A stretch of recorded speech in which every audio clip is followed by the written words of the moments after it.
Okay, June 30th, 1921, President Warren Harding appoints former President William Howard Taft to be Chief Justice of the Supreme Court, the only president to go on to serve on the Supreme Court after he was president. And this really was the pinnacle of Taft's career. He really didn't want to be president. That wasn't his goal. He didn't like being president. He had always viewed himself as being more of a jurist and wanting to be on the Supreme Court. His wife had encouraged him to run for president. So he did. Teddy Roosevelt had offered him the Supreme Court appointment, but Taft at that time turned it down because he was the governor of the Philippines, and he really felt like the work he was doing in the Philippines was important to help the Filipino people and to bring kind of order and improve the lives of the people of the Philippines.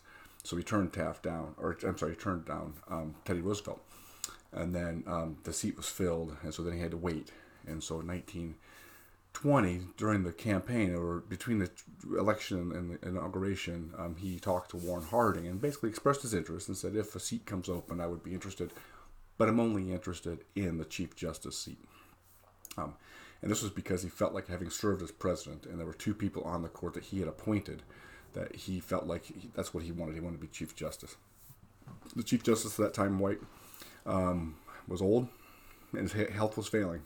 So Harding told Taft that yes, if he resigns, then that's I intend to appoint you. So White died in 1921, and Taft was able to be appointed Chief Justice of the United States Supreme Court. Largely viewed as a very successful Chief Justice. One of his biggest things was reforming the Supreme Court, some of their processes and procedures.